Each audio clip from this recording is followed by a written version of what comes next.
Hello guys, and welcome back to another cold episode. On today's episode, we are talking about the Banlist Post-Duelist Cup. Now, if you haven't checked out the top 100, I'm going to do a quick breakdown to give an explanation as to my thoughts on what could potentially be banned from Konami's perspective.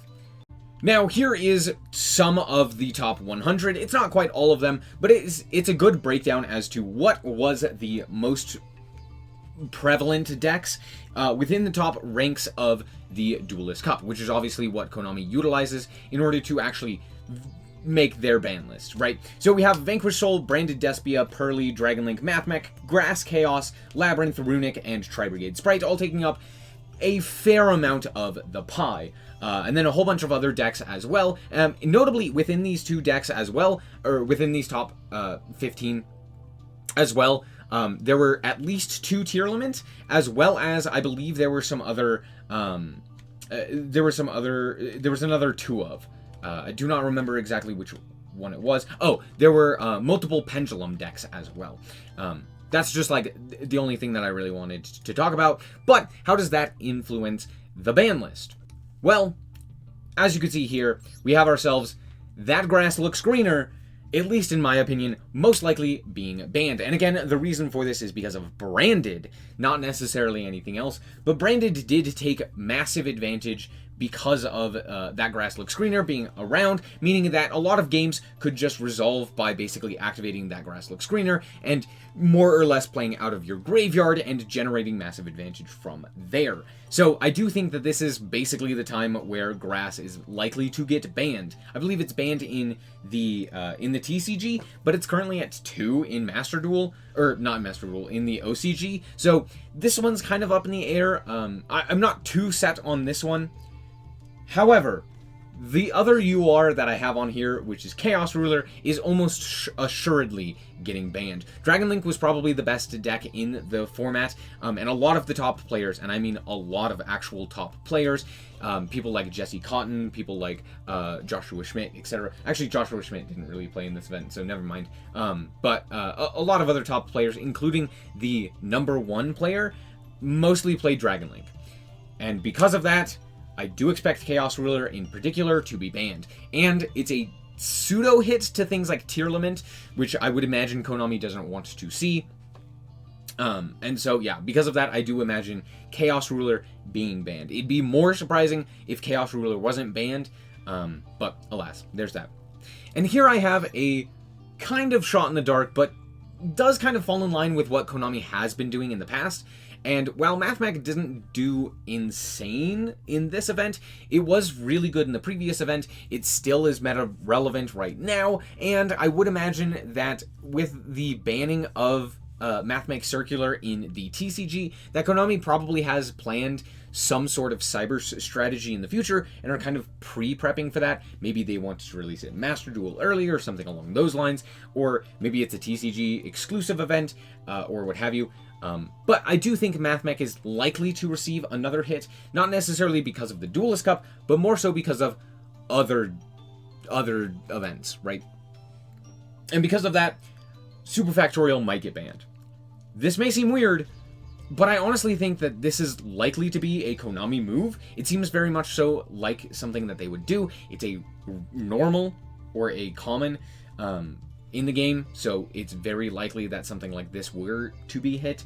On top of that, it is an actual hit to Mathmech in particular, and more specifically the Mathmech engine, and not necessarily Cybers. So Cybers is still able to kind of do its thing and go into the big boss monsters, which are new, and Konami likes to promote the new stuff. And so by hitting Super Factorial, you're basically decentivizing the addition of like Laplation and stuff like that, and more so incentivizing things like the big firewall dragons and the like, which are newer. So there is that idea. Don't really know, but this definitely feels like it's something that Konami would do. Let's move on to the limitations. Starting with the limits, now I don't think that all of these are likely to happen, especially because I have a lot of URs currently being limited, but I do expect some of these. So first and foremost, I do expect Glow Up Bulb in particular to go to 1. I think it's at 1 in the OCG. This is likely to come off of the list at some point in the TCG, and with how experimental Konami has been with the ban list in Master Duel, I do think that this is likely to happen in Master Duel before it happens in the TCG, just to kind of be a testing ground. Next up, Inspector Border. Maybe, just maybe, Konami will recognize that something like this is more so an issue than many of the other cards, like, you know, the Runic cards. And I honestly think because of the limitations that they've done to Runic in particular, that I do think Konami might actually see, oh, maybe it's not the Runic cards, but maybe it's the actual floodgates that are the issue. Now, are they going to ban any of the floodgates? No, not likely. I really don't see them banning anything from Skill Drain to Rivalry, just in general. I think at 1, they're probably going to see it and go, yeah, that's fine. And so because of that, I do expect Inspector Border, as well as There Can Be Only One, to also be limited. However, I also very, very heavily think, that sounds really weird, I really do expect Synchro Zone in particular to be limited. And the main reason for this is because Synchro Zone is one of the main floodgates, quote-unquote, that prevents your opponent from attacking. Neither player can declare attacks except with Synchro monsters. Now, in a meta where Synchro isn't all that popular, it does make sense to play this card in a stun deck, right? And so because of that, I do expect this to be limited. Again, it's a common, it's a normal rarity. Of course it's going to be limited. This just is par for the course for Konami. Next up, Pearly. As we saw on that pie chart, Pearly took up 10 of those top 100 decks, or it's like 80 of the top 100. So it took up about, you know, an eighth of that pie. And with that in mind, I do think Pearly is likely to be hit. And because I do also expect the new stuff for Pearly, most notably E-Pearly Noir, which I believe is like the only other card that Pearly doesn't have, I do expect that to show up at some time soon. And because of that, I would imagine Delicious Memory is likely to be limited when they also announce the new card being released. Because this would basically incentivize people to not play Pearly, or to basically force them to get the new E-Pearly. And with Delicious Memory, Pearly is still limited, or at the very least, nerfed. And then I have a whole bunch of things that I am not entirely sure on. If they don't hit Inspector Border, they're likely to hit things like Card of Demise, Pot of Duality, and maybe Pot of Desires as well. Other such things, Vanquish Soul did really well. Here are some limitations to Vanquish Soul. Things like Shifter, things like Fenrir, or Desires. Those could all go to 1. The only thing is, like, I would imagine them going from 2 to 1 and nothing else, really. And these are also kind of hits to other such decks. I think Shifter is really good right now in the meta because of things like Branded and Dragon Link being so popular, as well as even Pearly. And because of that, Shifter ends up being very nice, which means that a deck like Vanquish Soul being able to play Shifter and basically automatically win the game by resolving Shifter, it does mean that this is likely to be hit, or at the very least, it should be hit. Not necessarily likely, but again, it should be. Fenrir has been around. It's currently banned in the OCG. I'm more so looking at the OCG when it comes to a lot of these lists and predictions, and because of that, I do expect Fenrir to go to 1. It's just kind of everywhere. Konami doesn't like this card in the OCG. It's kind of expected that it would go away. Card of Demise is honestly just a ban-worthy card. It's kind of insane. It was played in Labyrinth as well, which is kind of interesting, so I wouldn't be too surprised if Card of Demise in particular also saw limitations. And then, yeah, Duality, Desires, etc.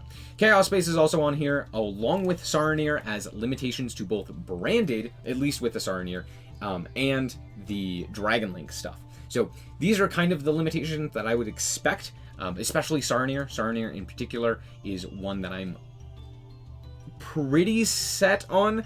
This is probably one of the more confident cards that I would expect to go to 1 on this list. But yeah, all things considered, I don't expect all of this. It's more so, here's a few things that are likely to get hit, but definitely not all of them. Also, Konami really likes to mention Shifter, so I doubt that that is going to be hit, even though it is absolutely a problematic card, similar to other such cards of similar nature. Let's move on to semi-limitations. Konami loves semi-limitations. I do not know why. They're terrible. They do very, very little, as we saw with Pearly. Yes, it's not the best deck, but that's because, like, a whole bunch of other decks got better cards. Moving on. let's talk about the semi-limitations. Herald of Orange Light is likely to go to 2. They're going to test it. They're going to be like, is this okay? Can I go to 2? Yada yada. If it does, that's fine. I also think Prank Kid Meow Meow Mew is likely to go to 2 as well. Again, similarly, just kind of testing the water. This one, probably not going to happen, but maybe. Planet Pathfinder might also be on here. Kashtira was almost, not everywhere, but it was very, very popular in the second stage of the Duelist Cup at the lower levels, not necessarily at like the top 100 levels. And so because of that, I do expect some sort of limitation. And if they don't hit Fenrir, it's probably going to be this guy. Do I think it's going to go to 1? No, that'd be kind of, I don't know, maybe it does go to 1, but I'm putting it at 2 because Konami's weird and sometimes just puts cards to 2 randomly for no reason because it doesn't do anything. But yeah, Planet Pathfinder to 2. Fallen Valbaz as well, similarly because of things like the grass and all of that. A lot of branded lists in particular were running 3 of this card, so if there's likely to be 3 of it in a deck, if you cut it to 2, maybe now they only play, well, now they can only play 2, and then maybe that hurts them.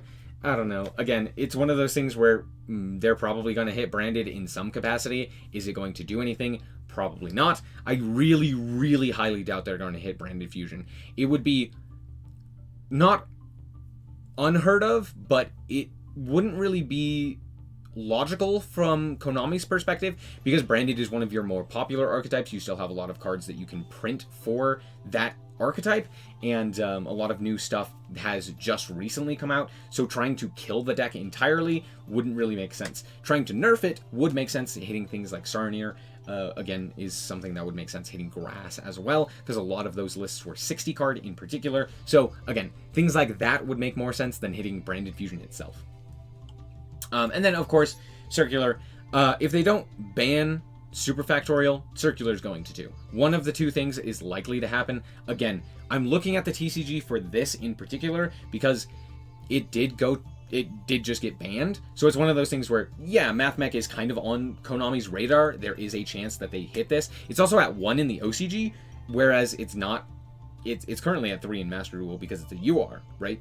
But that's not necessarily to say that it doesn't deserve any sort of limitation or anything like that. And yes, it can be beaten by Bestials, but let's be honest, if you're going to hit Saranir, you're probably going to hit Circular as well. So that's my thoughts. Moving on to the Unlimits. And here we have quite a few things. Yatagarasu didn't do anything. It came from the ban list. From being banned to 1, didn't do anything, it could go to 3, no problem. Same with Steam the Cloak. Turns out when you ban Halka Fibrax, you can give back decent tuners. Yeah, this card's not doing anything, it's fine. Then we have Longwan. Longwan is at 2. Why? Because reasons. Yeah, this card could come to 3, no problem. Then we have the newly semi-limited Tempest. No, this one was semi-limited a while ago. But yeah, this can come to 3. It's not doing anything, as you can tell. Even with like Dragon Rulers being kind of around as a nebulous deck, it's never really seen massive competitive success, or just success in general, even in like ranked ladders and stuff like that. So because of that, I do expect Tempest to kind of come off of the list. And then also Emergency Teleport. This is again similar to things like the Pearly hit in previously that I was talking about, where this is more so to kind of advertise new cards. Emergency Teleport is really good in Punk. Punk also wants to be played with Gold Pride. Gold Pride is likely to arrive sometime soon, so I would imagine Emergency Teleport coming off of the list for something like Gold Pride to kind of help boost that strategy would make sense. So these are the Unlimits, and that's it for the ban list predictions. Now, I don't expect all of these to happen. This is more so a overall, here are some of the things that could be hit, here are some of the changes, and let me know what you guys think. Do you think I missed something that's very obvious? Do you think that there is likely to be more bans, less bans, more unlimits, and or what have you? Let me know. Just let me know down below in the comments, and thank you guys so much for watching. Hope you guys did indeed enjoy. If you did, I like us very much, so appreciate it, and if you want to check out more content like this, as well as more Yu-Gi-Oh!, just be sure to subscribe. Anyway, thank you guys so much for watching, and remember to always stay frosty. Bye-bye. Shout out to the Frost Guard, my members. Thank you guys so much for the support, and I hope you enjoy the content.